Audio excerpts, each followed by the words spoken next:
that came about at a party Hugh had at his house, and that the incident of the Who had just happened, and Hugh was very upset. And all of people, because they were into rock music and all that, and he said, "Man, that's just horrendous." It was the first mass death at a concert in American history like that. And so he said, "We're stationed in Cincinnati. This happened in Cincinnati. Shouldn't we be doing something about that?" Yeah. And everybody said, "Well, yeah, but that's a pretty tough one." He went next day, literally that night, he wrote the outline and much of the script. The next day he came in, and what we were supposed to do, he threw out, and we started rehearsing. About 2 days into it, word got to the network that we were going to do this show, because they hated Hugh, and they hated the stuff we were doing. Kept saying, "You're a comedy, stop taking on issues."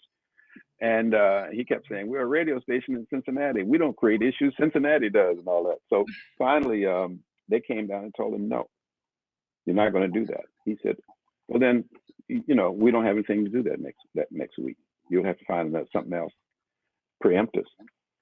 And so got back and forth. So finally, they decided that we could tape the show. They were going to can it and tape it, and then they'll decide what to do with it. So we taped the show. Then they showed it it was such a great show, powerful show. They showed it to the city council. The people from the mayor and the city council of Cincinnati were asked to look at this show and see if they felt it was something that they wanted to come on the air. They looked at it and they unanimously passed, said, "Yes, this show must be shown."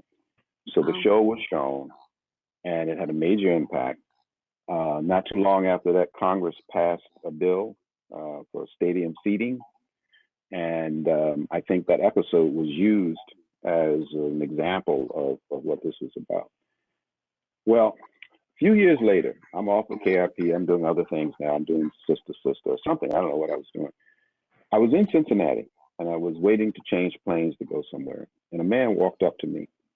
He said, "You're Tim Reid, aren't you?" I said, "Yes." He said, may I sit here for a minute?" I said, "Yeah." He said, "You don't know me, but you had a major impact on my life." I said, "What do you mean?" He says, "I was the producer of the Who concert." He said, "And I don't have to tell you how that affected my life and the pain of what happened." He says, "The guilt." He said, "I was actually contemplating taking my life." And I saw that episode.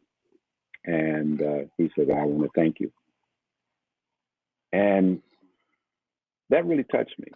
And again, it reinforced what I say about people today and doing writing and saying words. Words are powerful. Images, moving images are even more powerful. They say a picture is worth 1,000 words. What, 24 frames, 24 seconds of pictures? How many words is that? That's thousands of thousands. So what we do is very powerful. And I think we should be more in tune to storytelling and understand the power of what we do. It elects presidents. It does everything.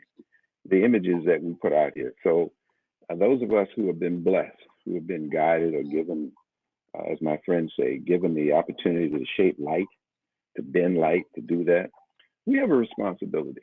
And I think that's being lost today. I think it's being used by people who understand the power, but have ulterior motives. But a good storyteller can make money, but you can also have an effect on the masses in a way that can change the world. And that's why I do what I do.